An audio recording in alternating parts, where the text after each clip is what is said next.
Bonjour, je commence d'abord par me présenter. Je me nomme Demba Diallo. Je suis là dans le cadre de l'enseignement normal, plus précisément les instituts de formation de maîtres. Donc, je dois vous exposer une leçon de grammaire, les fonctions du su, les fonctions sujet, complément d'objet. Bien. D'abord, le plan de la leçon. En petit 1, nous avons les formations à construction directe. Les formations à construction directe. Donc, parmi les formations à construction directe, nous avons le sujet, nous avons le complément d'objet direct. Parce que ces deux aspects se rattachent directement au verbe sans intermédiaire. D'où l'appellation les formations à construction directe. Après ça, maintenant, en grand 2, nous avons les formations à construction indirecte, où nous avons le complément d'objet indirect et le complément d'objet second. Donc, ces deux se rattachent au verbe par l'intermédiaire de quelque chose, un élément, que nous allons voir en détail. Bien. Donc, formation à construction directe, c'est le sujet et le complément d'objet direct. Après ça, maintenant, remarque. Bon, on va tirer une remarque sur la leçon. Maintenant, les objectifs. Au terme de la leçon, l'apprenant doit être capable de identifier le sujet et reconnaître ses différentes places dans les phrases. Distinguer le complément d'objet direct du complément d'objet indirect. Ici, nous avons des cycles. COD, ça veut dire complément d'objet direct, et COI, ça veut dire complément d'objet indirect. Et ensuite, il doit être capable d'utiliser le complément d'objet direct et le complément d'objet indirect dans les phrases. Bien. Maintenant, les formations à construction directe. Petit 1, nous avons le sujet. Nous avons dit que dans la phrase, le verbe est le noyau, parce que tout tourne autour du verbe. La fonction sujet, la fonction complément d'objet, toutes les fonctions sont dégagées par rapport au verbe. Voilà pourquoi le verbe est important dans la phrase. Et on dit que le verbe est le noyau de la phrase. Bien. Ici, nous avons des fonctions. La fonction sujet d'abord. Le sujet, il dépend toujours du verbe. Voilà. Et le sujet est généralement placé avant le groupe verbal auquel il se rattache. Bien. Donc, quand vous prenez par exemple la structure canonique de la phrase, dans les petites classes, on nous a dit, quand vous voulez construire une phrase, sujet plus verbe, ou bien sujet plus verbe plus complément. Bien. Donc, très généralement, la phrase commence par le sujet. Le premier élément de la phrase est le sujet. Mais tel n'est pas le cas toujours. Il n'y a pas une place prédéfinie ou bien prédéterminée pour le sujet. Ça peut changer. Un exemple, regardez par exemple le premier exemple. L'élève suit les cours. Ici, nous avons l'élève.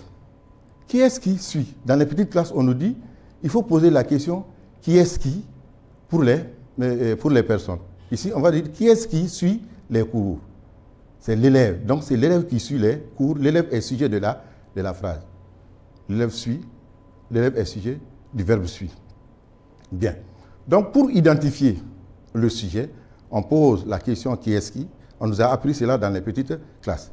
Mais on peut aussi le faire avec un autre système, c'est-à-dire avec un présentatif, c'est-à-dire on met c'est devant le nom et qui.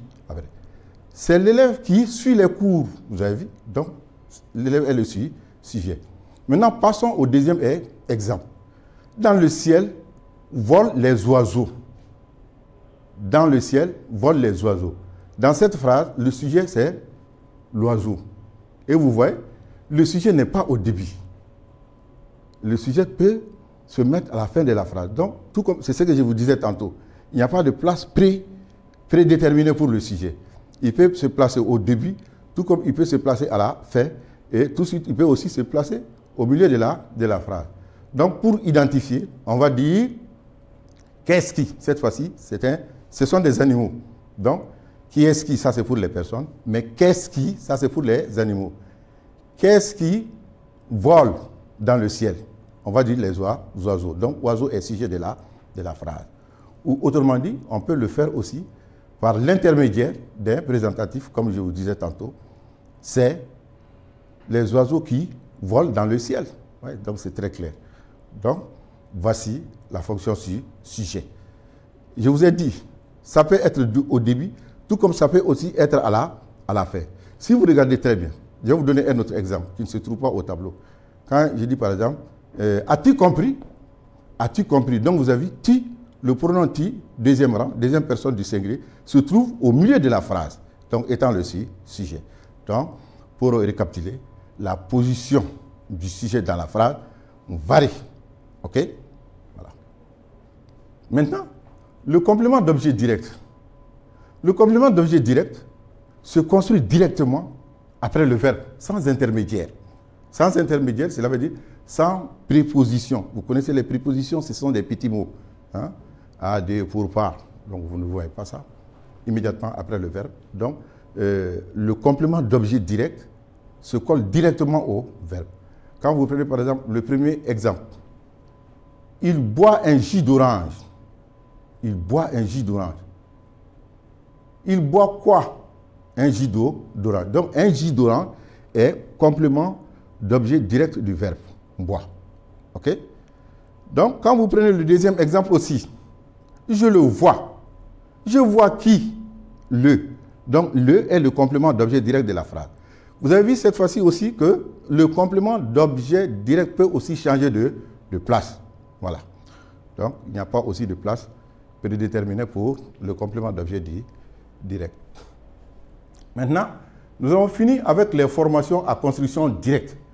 On va entamer les formations à construction indirecte. Là, un petit mot va toujours intervenir ici, d'où l'appellation indirecte. Bien. Donc, en petit 1, nous allons voir le complément d'objet indirect. C'est ce qu'on appelle le COI. Le COI, c'est le complément d'objet indirect. Maintenant, le complément d'objet indirect se construit indirectement après le verbe, à l'aide d'une préposition. Il ne peut pas facilement se déplacer. Ah, vous avez vu, avec le sujet, avec le complément d'objet direct, on a fait des permutations hein, au milieu de la phrase, à la fin de la phrase, mais ici, pratiquement, ce n'est pas possible. Exemple, je m'attendais à sa réaction. Je m'attendais à sa réaction. À sa réaction est complément d'objet indirect, parce qu'il y a ici une préposition à. Je m'attendais à quoi? À sa réaction. Donc, à sa réaction est complément d'objet indirect du verbe attendait dans la phrase. Le second exemple, le ministre parle de ses exploits. Vous avez vu? Le ministre parle de quoi? De ses exploits. Vous voyez, exploit n'est pas directement collé au verbe. Il y a de là-bas, tout comme en haut, il y a à. Donc, ces compléments d'objet indirect sont séparés du verbe par une préposition, des petits mots. Bien. Maintenant, le complément d'objet second. Le complément d'objet second, c'est quoi? On a constaté que certains verbes se construisent avec un complément d'objet direct et un complément d'objet indirect. Voilà. Donc, le complément d'objet indirect prend tout simplement l'appellation de complément d'objet second. Donc, ce n'est qu'une question d'école. OK? Quand vous prenez par exemple le premier exemple, chaque année, il offre un cadeau à leur mère. Chaque année, il offre quoi? Un cadeau. Un cadeau est un complément d'objet direct. Après ce complément d'objet direct, nous avons un complément d'objet indirect. Hein? Nous avons un complément d'objet indirect à leur mère. Donc, dans cette phrase, nous avons un complément d'objet direct et nous avons un complément d'objet indirect. Donc, le complément d'objet indirect peut prendre tout simplement l'appellation de complément d'objet second. Deuxième exemple. Il dit ses angoisses à sa femme. Il dit ses angoisses à sa femme. Quand vous regardez la phrase, il y a deux compléments. Le premier complément, c'est angoisse. Le second complément, c'est à sa femme. OK? Bien, quand nous prenons le groupe nominal. Maintenant, il dit quoi? Ses angoisses. Angoisse est complément d'objet direct. Il dit ses angoisses à qui? À sa femme. Donc, à sa femme est complément d'objet indirect. Donc, d'où un complément d'objet second. Ce n'est qu'une question d'appellation. Okay? Maintenant, en remarque, lorsque le complément d'objet second est introduit par la préposition à et qu'il est associé à un verbe qui exprime le don, hein, le transfert, par exemple donner, confier, apprendre, soustraire, léguer. Hein, donc il y a idée de donner. Hein, donc c'est ces verbes-là, très généralement. Donc la grammaire traditionnelle parle de complément d'objet et de complément d'attribution. Donc c'est tout simplement une question d'appellation. Quand on dit par exemple, dans le premier exemple, il donne des choux à ses lapins. Il donne des choux. Choux est complément d'objet direct. Il donne quoi? Des choux. À qui? À ses lapins. Donc c'est tout simplement un complément d'objet, d'objet second. Mais ici, il y a une idée de donner. Hein? Il y a une idée d'attribuer. Donc la grammaire traditionnelle, les grammairiens traditionnels préfèrent plutôt parler de complément d'attribution. Hein? Voilà, le complément d'attribution. Ensuite, exemple 2. Il lègue son savoir à ses apprentis. Il lègue son savoir. Il lègue quoi? Son savoir. Savoir est complément d'objet direct qui vient après un verbe de transfert, un verbe de don, si vous voulez. Voilà, ou bien un verbe distributif. Hein? Donc, il donne son savoir. Il donne quoi? Son savoir. Savoir est complément d'objet direct. À ses apprentis, nous avons un autre complément, mais qui est introduit par à et qui a l'idée de donner. Donc là, on va parler de complément d'attribution, selon la grammaire traditionnelle. Voilà. Donc, en gros, c'est ça. Maintenant, évaluation. 1. L'évaluation se fait en deux aspects. Petit 1 d'abord. Souligne d'intérêt les sujets dans les phrases suivantes. Petit a. Devant nous sautent les gibiers. Petit b. La municipalité construit de nouveaux logements sociaux. Petit c. Où habitent tes parents? Petit d. Il est interdit de fumer. Donc ici, qu'est-ce qu'on vous demande? On vous demande tout simplement de souligner d'intérêt les sujets dans ces phrases-là.